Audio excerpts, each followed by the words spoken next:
La deuxième étape de l'enregistrement de notre formation sur C-Class est le paramétrage du cours. Cette étape renferme les éléments essentiels que nous allons voir un à un. Alors, le premier paramètre concerne la durée maximale de la formation. Elle peut s'évaluer en jours, en heures, en minutes, en semaines, en mois ou en années. Alors, une fois que vous déterminez l'unité, qui est de par exemple, supposons les heures, vous viendrez ici pour saisir le nombre d'heures. Supposons que la durée de votre formation fait 20 heures. Vous saisirez donc dans ce champ 20. Vous pouvez également saisir 2000 heures, si cela vous dit, ou tout simplement, si vous voyez que cette partie, il n'y a pas de durée maximale pour la formation, vous mettrez tout simplement 9999, en fait, pour dire que c'est illimité. Vous pouvez choisir donc, par exemple, jour, ou heure, ou minute. Généralement, une formation a une durée bien déterminée. Soit elle est en jour, ou soit en heure. Donc, à vous de savoir combien d'heures ou combien de jours prendra votre formation. Si elle est en ligne, puisque vous verrez tout à l'heure que vous pouvez également enregistrer votre formation, même si elle va se faire en salle, sur C-Class. Si c'est en ligne, vous pouvez mettre par exemple en heure, pour être beaucoup plus concrète. Mais si c'est en salle, vous pouvez également l'exprimer en jour. Tout dépend de vous. Ensuite, ici, vous devez voir s'il y a un cours prérequis. Si vous avez déjà créé un cours et que celui-ci n'est que la suite logique du premier que vous avez eu à créer et que ce cours constitue un prérequis, alors vous devez donc saisir les 4 premiers éléments de ce cours. Ainsi, par exemple, si je choisis comment, j'aurai accès, par exemple, à toutes les formations qui ont été déjà enregistrées sur C-Class. Il suffirait donc de choisir celui qui est considéré comme le prérequis. Une fois que ce cours est considéré comme prérequis, l'étudiant ou bien l'internaute ou le participant qui a envie de suivre cette formation ne pourra pas le suivre sans avoir donc suivi le cours prérequis que vous avez spécifié par ici. Dans notre cas, il n'y a pas de prérequis. Paramètres.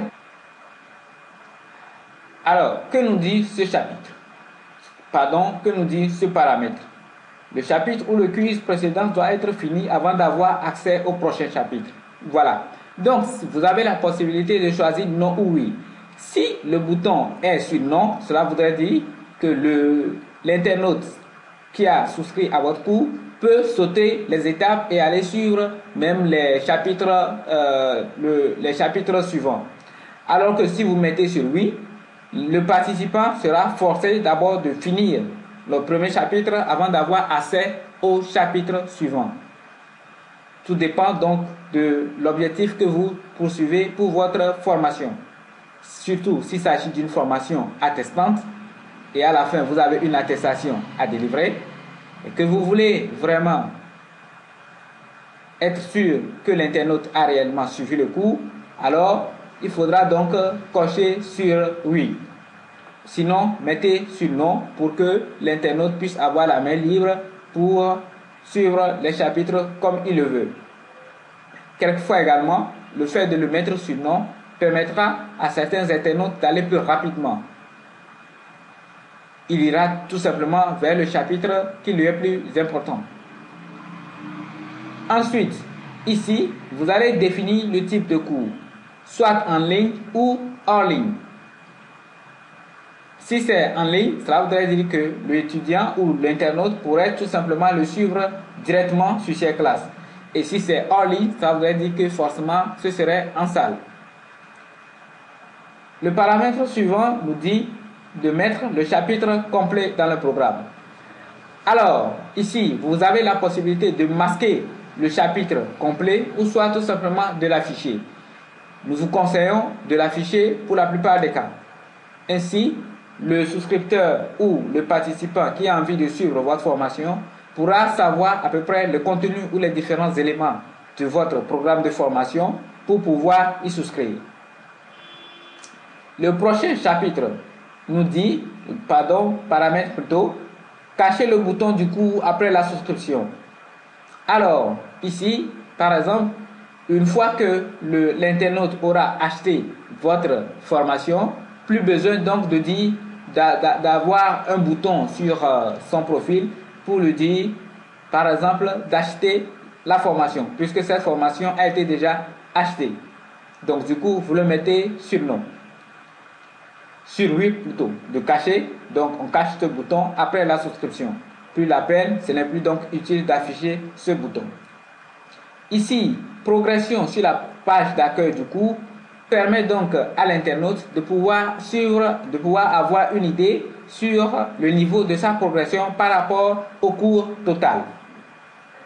Donc, soit vous le masquez ou soit vous l'affichez. Vous pouvez tout simplement le laisser afficher. Ainsi, si le programme comporte par exemple 5 chapitres et que l'étudiant vient de finir le premier chapitre, il lui sera marqué 20%, puisque ça fait donc 20% du chapitre du cours total. Et ici, la progression du cours peut être calculée par rapport au temps basé sur la progression du cours, surtout pour les programmes hors ligne. Supposons par exemple que votre formation va se dérouler en salle, il est très difficile de pouvoir calculer la progression du cours de l'internaute. Donc ici, ça ne peut que se baser que sur le temps après que l'internaute ait souscrit à votre cours. Donc, vous le mettez sur non, puisque généralement, ceci concerne les cours qui sont faits en salle. Publier les avis sur la page de la formation. Alors, il peut être très utile de le laisser sur oui. Ainsi, les internautes ou ceux qui ont suivi votre cours pourront tout simplement donner des avis sur votre formation. Cette partie est à double tranchant parce que si les avis sont mauvaises, vous pouvez être sûr que aucun d'autre internaute n'achètera votre cours. Mais si les avis sont positifs, alors vous aurez assez de clients, assez d'internautes. Il est donc intéressant de le laisser sur oui si vous êtes sûr de ce que vous voulez enseigner. Vous avez le prochain paramètre qui parle de mode d'évaluation du cours. Alors, si vous avez prévu évaluer l'étudiant ou l'internaute qui a suivi votre cours, vous avez deux possibilités. Une évaluation manuelle ou une évaluation automatique. Manuelle, cela voudrait dire donc que vous devez corriger les informations vous-même une fois que le client ou l'élève ou le participant vous l'aurez envoyé. Vous verrez tout ça dans votre compte formateur, ou le laisser en mode automatique. En mode automatique, après le paramétrage des questions, vous verrez que les cours seront attribués automatiquement si l'internaute trouve la bonne réponse. Tout de même, cette partie peut être revue même pour chaque chapitre. Donc, ne vous inquiétez pas. Le prochain élément, après le mode d'évaluation du cours, nous parle de la planification ou le verrouillage du cours entre deux cours. Alors, remarquez que pour ce qui est des paramètres, vous avez deux informations et un petit bouton en point d'interrogation qui vous donne les informations ou bien les explications par rapport tout simplement à l'onglet ou à ce paramètre. Si vous n'arrivez pas à mieux comprendre, venez tout simplement sur ce petit bouton et vous pourrez avoir une petite explication de ce paramètre. Ici, il s'agirait de voir si vous avez prévu qu'il y ait un temps entre deux cours. Par exemple, si vous avez prévu la formation en ligne et que la formation est de 5 vidéos, et si vous ne voulez pas que l'internaute ait accès aux 5 vidéos en même temps, vous pouvez tout simplement cocher sur le bouton activer pour, n'est-ce pas, définir le temps où la seconde vidéo va s'afficher ou bien sera active pour l'internaute. Si vous cliquez par exemple sur le bouton activer, vous avez donc le choix de choisir si, par exemple, à partir de quel point le temps va commencer par se décompter pour le chapitre prochain. Ici, si vous choisissez par exemple le chapitre précédent, cela voudrait dire que si le client a fini, ou bien l'internaute a fini un premier chapitre, le chapitre suivant lui sera déverrouillé en tenant compte du moment où il a fini le chapitre précédent et du temps que vous avez eu à définir. Vous comprendrez tout cela tout à l'heure. Ensuite, ici, vous pouvez choisir comment vous voulez faire le déverrouillage. Pour ce qui est de ces classes, vous avez la possibilité de faire le déverrouillage entre le chapitre ou tout simplement par section. Rapidement, je vous explique. Une section peut être composée de plusieurs chapitres. C'est un peu comme, par exemple, vous avez une première partie et dans la partie 1, vous avez plusieurs chapitres.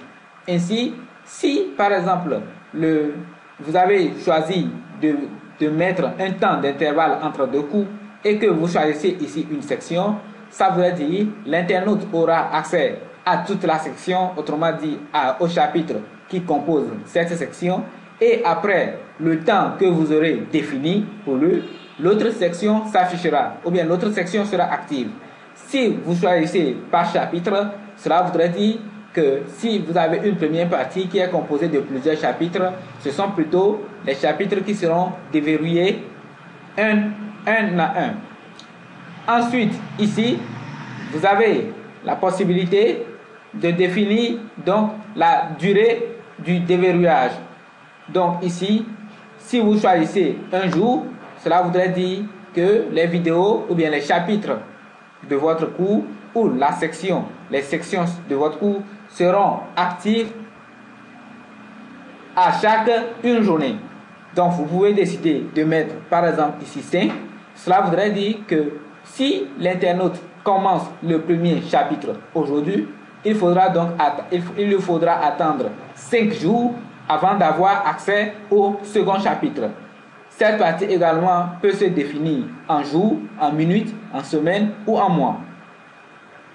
Alors, supposons par exemple que vous avez défini le programme sur 9 mois et que chaque mois, l'internaute aura accès à une section de votre cours.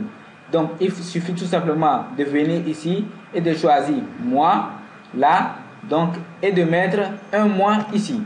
Étant donné que vous avez choisi chapitre ou section par ici, à chaque fin du mois, l'internaute pourra donc avoir accès à la section précédente. Cela est très intéressant si par exemple vous êtes en train de préparer une formation que vous n'avez pas encore tout fini. Et donc vous vous donnez par exemple un temps pour pouvoir préparer le chapitre suivant afin que l'internaute puisse y avoir accès.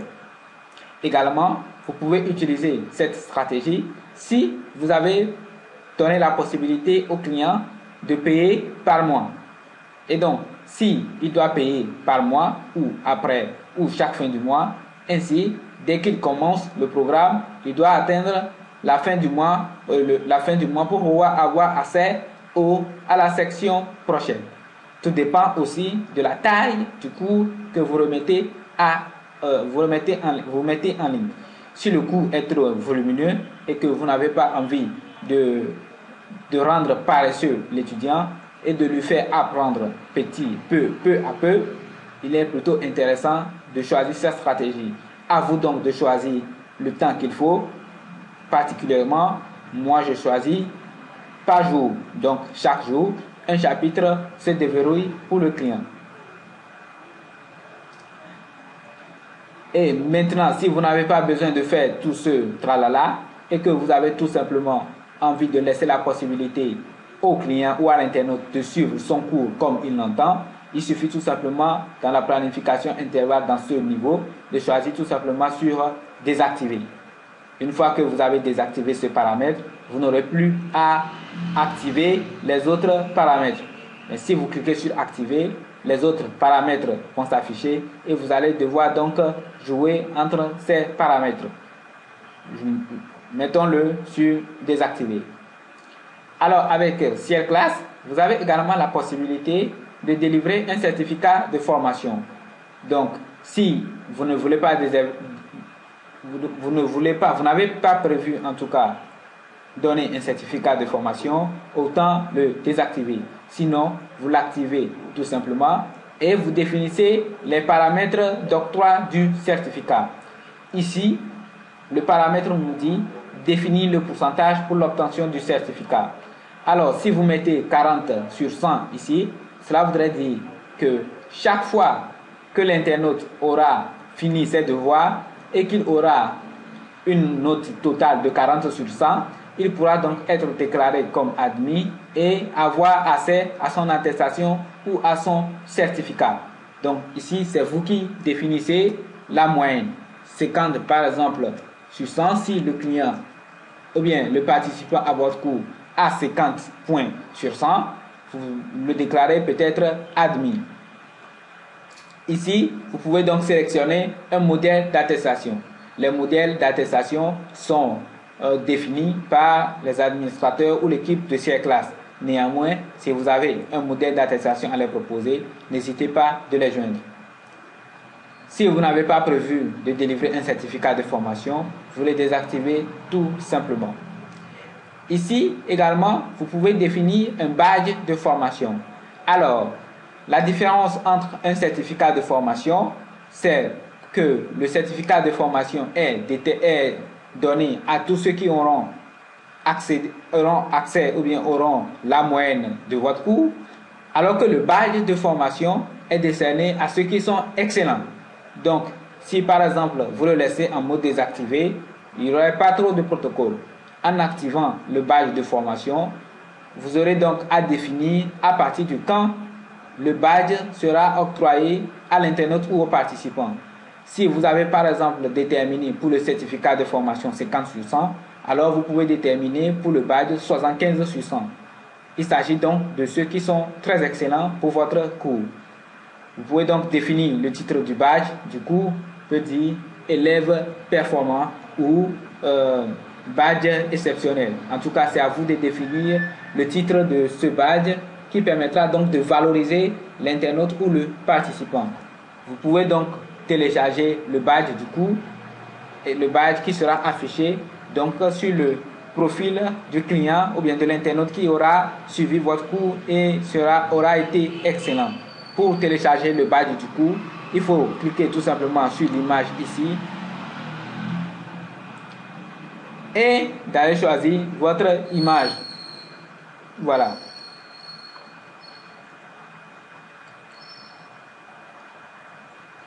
Si vous n'avez pas besoin de tout ça, désactivez tout simplement le badge.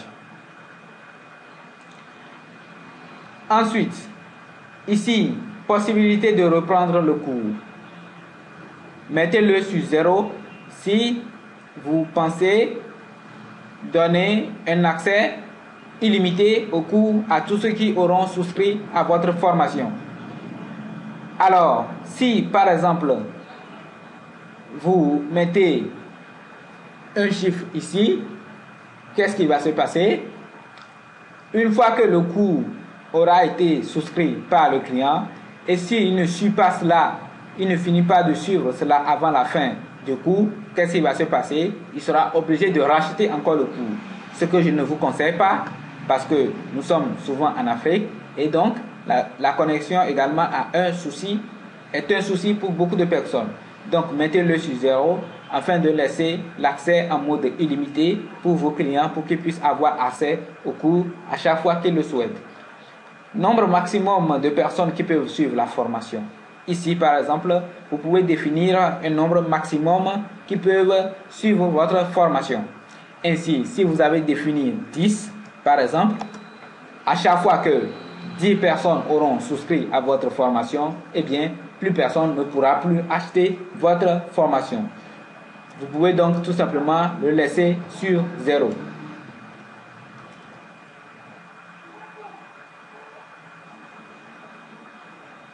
Ensuite, vous pouvez mettre la date de début de votre cours, surtout si elle est en salle. Vous pouvez par exemple choisir la date où ça va démarrer, même si c'est en ligne et que par exemple vous n'avez pas encore préparé, vous n'avez pas encore tout préparé, vous pouvez également choisir une date de début. Dans cette case, vous avez instructions de la formation. Ici, vous pouvez laisser toutes les instructions pour l'internaute qui a souscrit à votre formation dans le but de bien suivre votre formation ou votre cours. Donc, ce sont des instructions du genre, par exemple, supposons que vous êtes en train de faire une formation sur comment parler anglais. Ce sont des informations du genre, par exemple, prenez soin d'avoir un dictionnaire à côté de vous pour pouvoir mieux suivre cette formation. Ou tout simplement, mettez les écouteurs parce que cette formation contient également des messages audio. Donc voilà de telles instructions que vous pouvez mettre ici pour que l'internaute qui a souscrit à votre formation puisse savoir quels sont les éléments importants, essentiels qu'il faut pour mieux suivre sa formation. Et en deuxième position, c'est le message d'achèvement de cours, c'est-à-dire le message que l'internaute aura accès quand il aura fini votre cours. Si par exemple vous êtes en train de faire ou bien vous avez mis en ligne une formation sur comment parler anglais, le message d'achèvement du cours pourra être bravo, vous venez donc de finir votre programme. Pour mieux maîtriser cette langue, n'hésitez pas de suivre des films en anglais ou de participer aux conférences en anglais pour mieux vous performer. Voilà donc un peu comment peut être libellé le message d'achèvement de cours. C'est les messages de fin de formation que vous avez envie d'adresser à votre client qui aurait suivi votre cours. Et c'est la partie la plus longue en fait de la formation, d'enregistrer sa formation sur Shareclass. Et une fois qu'on aura fini, il nous suffit tout simplement de cliquer sur enregistrer paramètres et enregistrer le cours. Ainsi, nous aurons donc accès à la troisième étape de l'enregistrement de notre cours sur Shareclass.